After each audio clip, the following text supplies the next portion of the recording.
pessoal, bom dia. Hoje vai então aí a nossa videoaula em relação à aula revisão em relação à matéria da P2, que vai ser agora na segunda-feira, ok? Peço desculpas novamente por não ter mandado antes, tá, essa videoaula. Ontem eu tive problemas com energia aqui em Poços por causa da chuva. Na hora que eu fui mandar eu não consegui, tá? Então por isso eu estou mandando agora pela manhã, ok? Peço aí desculpa, mas acabei aí mandando para vocês. Então, na nossa videoaula hoje, a aula está dividida aí nos capítulos que vão ser abordados na prova. Então vai cair ácidos e bases do capítulo 12, sais, né, do capítulo 14 e óxidos também do capítulo 15, tá? Então, a videoaula está dividida em funções inorgânicas, ácidos e bases, a dissociação iônica, depois conceito de Arrhenius da teoria dos ácidos e bases, condutividade elétrica de ácidos e bases, sais, classificação dos sais, óxidos e os caráteres dos óxidos, se é ácido, básico, neutro, ok? Então, pessoal, começando aí a parte de ácidos e bases, né? Ele começa falando aí sobre a dissociação iônica. E aí ele fala, né, que as ligações iônicas e os compostos por elas formados foram vistos que consideravelmente são solúveis em água. Ao se dissolverem, então, eles se dissociam, ou seja, ocorre a quebra dessa molécula, liberando cátions e ânions na solução, tornando a solução eletrolítica, uma solução composta por íons. Dá-se o nome de eletrólitos às substâncias que, quando dissolvidas em água, formam soluções eletrolíticas. Então, a definição de dissociação iônica é um fenômeno físico que ocorre a separação dos íons em uma substância iônica quando ela é dissolvida na água. A questão que eu falei lá é quando você joga sal na água, né? O sal puro ele está na forma sólida, quando você joga na água ele se dissocia, ele ocorre a quebra, ele se solubiliza na água. E aí eu tenho os íons positivo e negativo dispersos ali na solução. Tem aí uma representação de como que é essa dissociação iônica, em três figuras aí, A, B e C, tá? É a mesma figura que tem na apostila de vocês. Então, pessoal, na parte de ácido e base, né, também importantíssimo, que vai cair na prova, questão aí do conceito, né, da teoria de ácido e base de Arrhenius, tá? Que a gente utiliza até hoje. Então, quem que foi Arrhenius? Arrhenius foi um cientista sueco, que é onde ele realizou diversas experiências com eletrólitos e propôs essa teoria da dissociação iônica, que é a teoria de ácido e base de Arrhenius, que ele definiu o conceito tanto para ácido quanto para base. Então, ácidos são compostos que, quando dissolvidos em água, eles vão ionizar, formando-se, liberando íon H+, como único cátion. Então, a gente tem aqui vários ácidos, né, todos aqueles que começam com H, porque quando ele se dissocia, quando ocorre a quebra dessa molécula, ele vai dissociar nos íons H+, Cl-, aqui H+, NO3-, e aqui H+, SO4-. As bases, então, assim como os ácidos, né, as bases são compostos que, quando dissolvidos em água, em vez de liberar H+, vão liberar o quê? O H- como único íon. Então, com base que foi definido por Arrhenius, pode-se considerar o cátion H+ como responsável pelas características comuns dos ácidos e o OH- pelas bases. Então, aqui nas bases tem o NOH, em presença de água vai ionizar, vou fazer a quebra dessa molécula, vai se ionizar em Na+ e OH-. KOH, K+, OH- e CaOH, Ca2+, 2OH-. Nessa mesma parte, pessoal, do capítulo, ele fala um pouco aí da questão da condutividade elétrica dos ácidos e das bases. Então, ele começa lá falando que é importante compreender que a capacidade de determinadas substâncias apresentadas de conduzir eletricidade, ele vai depender da natureza das ligações que as formam. Tá? Posteriormente, lá no ensino médio, vocês vão ver sobre eletroquímica, tá? Que é a questão de você obter energia elétrica através de uma reação química. Aqui é de você deixar mais condutivo, né, a tua solução. Então, a corrente elétrica ela é constituída por um fluxo ordenado de cargas elétricas, de forma que para uma substância ser condutora, ela deve apresentar íons ou elétrons livres. Assim, substâncias iônicas na fase sólida e substâncias moleculares puras em qualquer fase de agregação não conduzem corrente elétrica. Mas substâncias iônicas na fase líquida ou dissolvidas em água conseguem conduzir corrente. Os ácidos são substâncias moleculares que, ao reagirem com água, ionizam-se, e bases são geralmente substâncias iônicas que se dissociam quando dissolvidas em água. Assim, quando puros, ácidos e bases não conduzem corrente elétrica. O cloreto de hidrogênio, por exemplo, é um composto molecular gasoso em condições ambiente e em aquoso apresenta forte caráter ácido, sendo também conhecido como ácido clorídrico. Então, por isso que quando você faz uma comparação, né, da água pura com a água com sal, a água com sal ela vai conduzir mais corrente elétrica.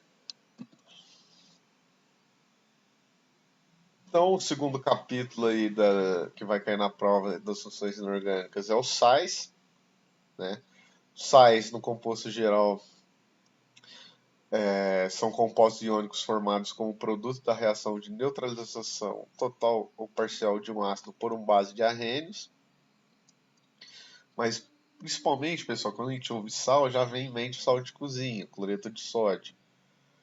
O sal é denominado a um grupo de compostos iônicos ao qual pertence o cloreto de sódio. Há na natureza vários tipos de sais, e eles estão presentes em diversos processos químicos importantes para a vida. Entre os principais estão o bom desenvolvimento das plantas, a formação dos dentes, dos ossos e a produção de hemácias no sangue. Então, pessoal, sempre quando eu tenho questão do sal, um sal formado, eu vou ter um ácido e uma base reagindo. Então, você vai misturar o ácido e a base, vai ocorrer essa neutralização, né? Eu sempre vou formar sal e água. Sempre sal e água. Ela pode ser total ou parcial, essa neutralização. Se ela é total, o meu ácido e base ela tem que ser forte. Aí eu vou ter a neutralização total, porque aí tudo que eu tenho aqui, eu vou formar aqui e aqui. Ok? Quando eu tenho neutralização parcial, tudo que eu tenho aqui e aqui, eu não vou conseguir formar, vai ter um excesso. Se for, pode ser desse íon ou quanto desse íon aqui. A gente vai ver posteriormente como que é essa questão desses sais. Então, para eu formar um sal, vou ter ácido e base reagindo para formar sal e água. Esse é o contexto geral. Depois ele vem com a parte de classificação dos sais, né, que os sais eles podem ser classificados em simples, mistos e duplos. E neste capítulo serão vistos apenas os sais simples, que podem ser classificados como sais normais, hidrogessais e hidroxissais. Os sais normais são resultantes pela reação de neutralização total do ácido e da base, aquele que eu falei, quando eu tenho ácido forte, base forte, eu vou ter neutralização total. A gente tem aqui alguns exemplos, NaCl, CaCO3, tá? Então, vai cair, então foque no que é um sal normal, hidrogessal, hidroxissal, se atente com os exemplos, ok? Então aqui eu tenho a reação de neutralização, como que é feita a retirada da água dessas substâncias, ok?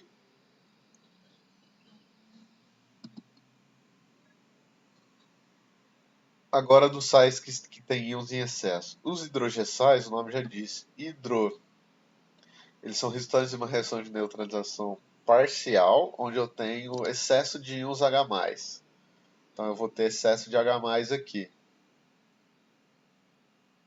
Então, exemplo, NaHCO3, sempre eu tenho um H no meio, ó, ele aqui em verde.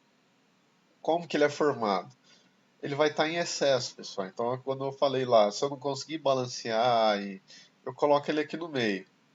Então, eu tenho KOH mais H3PO4, fazendo aqui o esquema aqui da retirada da água. Eu vou ter dois, né, aqui em excesso, denominado hidrogessal. E temos os hidroxissais, que em vez de ser H+, é excesso de íons OH-. Então, os hidroxissais são resultantes de uma reação de neutralização parcial na qual há excesso de íons OH-. Então, eu tenho os exemplos aqui desses sais: MgOHCl, CaOHBr, AlOH2Cl, e como que eles são formados, né? Tem aqui o CaOH 2 mais HCl. Fazendo a neutralização parcial, tirando a água, vai sobrar o CaOHCl. Há ainda outras denominações que foram utilizadas anteriormente para sais normais, hidrogessais e hidroxissais. Esses sais eles eram denominados respectivamente sais neutros, sais ácidos e sais básicos. No entanto, essas denominações não são recomendadas pela IUPAC, que é a União Internacional da Química Pura e Aplicada. Por último, pessoal, a última função inorgânica que vai cair na prova é a questão dos óxidos, né, o capítulo 15. Os óxidos, então, tem a ver com a função química dos óxidos inorgânicos, engloba diversas substâncias abundantes em nosso planeta, todas aquelas que acompanham do oxigênio atômico. E o molecular também, entre os quais a água e vários gases presentes na atmosfera, como CO2, SO2, SO3, NO e NO2. O dióxido de carbono, CO2, é um dos maiores responsáveis pelo aquecimento global, sendo produzido, por exemplo, por meio da queima de combustíveis derivados do petróleo. Os outros óxidos citados, que apresentam enxofre e nitrogênio, são responsáveis por um dos maiores problemas ambientais das grandes cidades, a chuva ácida, que é o que sai, né, de torre de indústria, né, calefação, aquelas coisas todas. Os óxidos, então, são compostos binários formados por oxigênio e outro elemento químico, exceto o flúor. Então, eu tenho oxigênio com carbono, CO2, oxigênio com magnésio, óxido de magnésio. Ok? Então, os óxidos são os elementos aí mais abundantes no planeta, que eu vou ter no solo, principalmente, eu vou ter oriunda da queima de hidrocarbonetos, né? As indústrias, ok? Por último, então, eu tenho a classificação dos óxidos, que quando dissolvidos em água, os óxidos eles podem apresentar características ácidos e bases. Há óxidos que, quando se dissolvem, tornam meio ácido, como que é o caso do gás carbônico, e há também os que se tornam meio básico, como é o caso do óxido de cálcio, também chamado de cal virgem. Portanto, é possível classificar os óxidos como básicos, ácidos e neutros. Os básicos, então vamos lá, por partes. Os óxidos básicos são compostos iônicos formados por elementos de alta eletropositividade. Os elementos eletropositivos são aqueles do lado esquerdo do bloco de transição, metais de transição. Então são o grupo 1 e 2, os metais alcalinos e metais alcalinos terrosos. Eles são eletropositivos. Esses óxidos assim são classificados pois reagem com água, formando bases e neutralizam ácidos, formando sal e água. Entre exemplos de óxidos básicos, tem-se o óxido de cálcio, o óxido de sódio, o óxido de magnésio. Então, pessoal, sempre os eletropositivos são aqueles das duas primeiras colunas ali. Quem veio na última aula lá, eu expliquei falando do eletronegativo e eletropositivo. Então, todos os óxidos desses elementos, família 1 e 2, eles são óxidos básicos, tá? Então, se eu tenho um óxido base reagindo com água, ele vai formar uma base. Óxido base mais ácido vai formar sal e água. Vale ressaltar que reações dos óxidos básicos formados por metais alcalinos com água liberam grande quantidade de calor, que produz hidrogênio. Quanto à agregação, os óxidos básicos apresentam-se na fase sólida nas condições ambientais. Então aqui tem exemplos, né, de reações envolvendo esses óxidos básicos. Os óxidos ácidos, que são formados tipicamente por ligações covalentes entre oxigênio e elemento de alta eletronegatividade, ou seja, aqueles elementos do bloco, você olhando para a tabela, que estão do lado direito da tabela periódica. Esses óxidos são classificados porque reagem com água, formando ácidos, e neutralizam base, formando sais e água. Além disso, são compostos moleculares, formados compostos moleculares que podem ser sólidos, líquidos ou gasosos. Entre os principais exemplos tem-se o dióxido de carbono, o trióxido de enxofre, o pentóxido de nitrogênio. A gente tem aqui os exemplos desses óxidos ácidos, todos aqueles elementos da direita do bloco de transição, né, que não compõem os eletropositivos e sim os eletronegativos. E aqui eu coloquei também um fluxograma que, como um óxido ácido com água, vai formar um ácido. Um óxido ácido mais a base forma sal e água. Agora, para a parte que interessa, né, os exercícios. Eu tentei colocar mais os 2 exercícios aqui a mais para vocês, para melhorar aí na parte do estudo. Então, pessoal, primeiro aí de ácido e base. Segundo a teoria de Arrhenius, são substâncias que em solução aquosa sofrem dissociação iônica, liberando como único ânion e íon hidróxido OH-. Considerando que o OH- é obrigatório na composição de toda a base, elas são denominadas hidróxidos. Então, ele quer que escreva a equação de dissociação iônica dessas bases a seguir. Dissociação iônica é a quebra, respeitando aqui as quantidades. Então, KOH.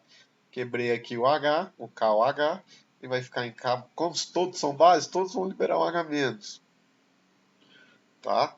Reparem aqui, ó, no número aqui que vem embaixo e nos coeficientes estequiométricos. Então, KOH, K mais OH-. Hidróxido de bário, que é o BaOH2. Então, quebra aqui, ó, Ba2+, mais 2OH-. CuOH, hidróxido de cobre, Cu2+, mais 2OH-. Hidróxido de chumbo, Pb4+, mais 4OH-. Hidróxido de amônia, NH4+, mais OH-. E o hidróxido de ferro, ferro 3+, mais 3OH-.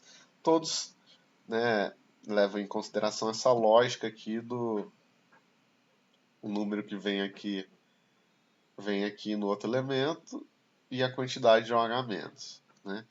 Pessoal, estudem esses, tá? Que vai cair na prova alguns desses.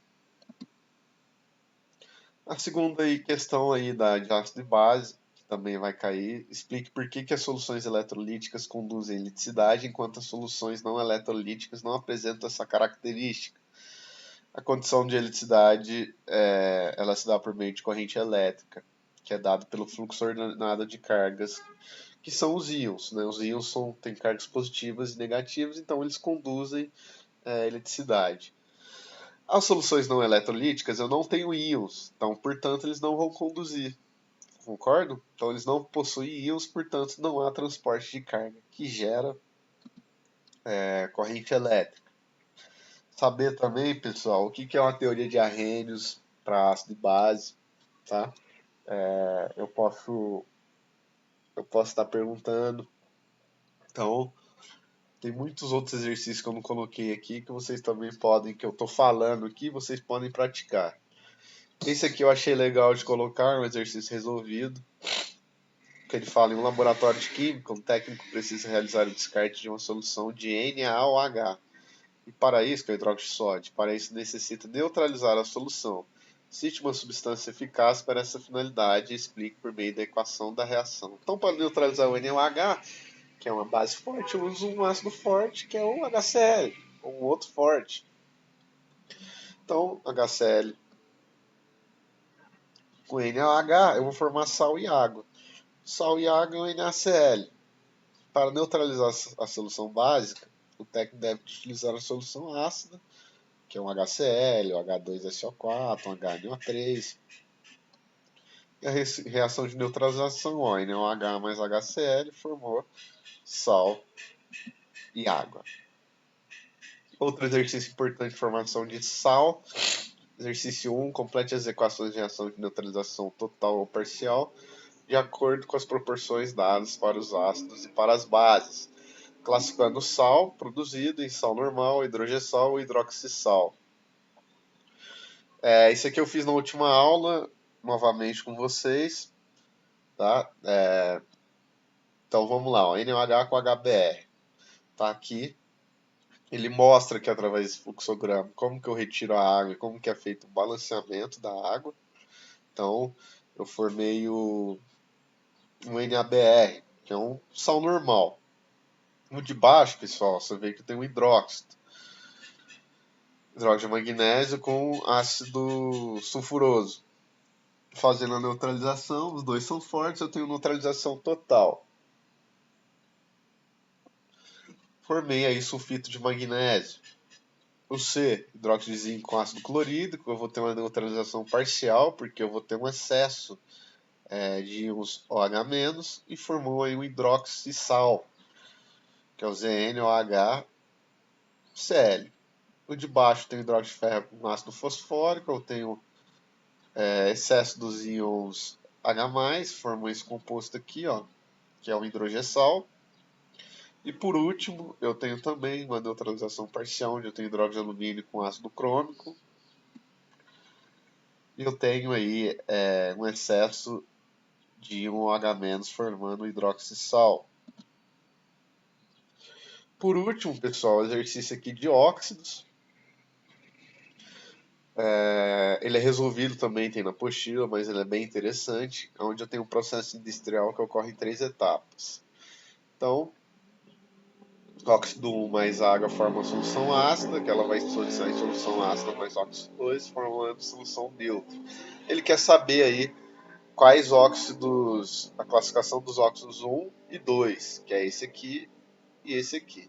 Se a gente analisar o fluxo do esquema aí, a gente pode concluir que o óxido 1, ao reagir com a água, forma uma solução ácida, o que faz ele ser um óxido ácido, concordam?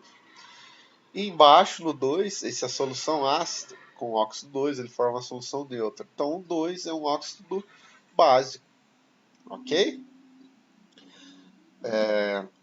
Pessoal, então é isso. Espero que tenha ajudado aí. Bons estudos para todos.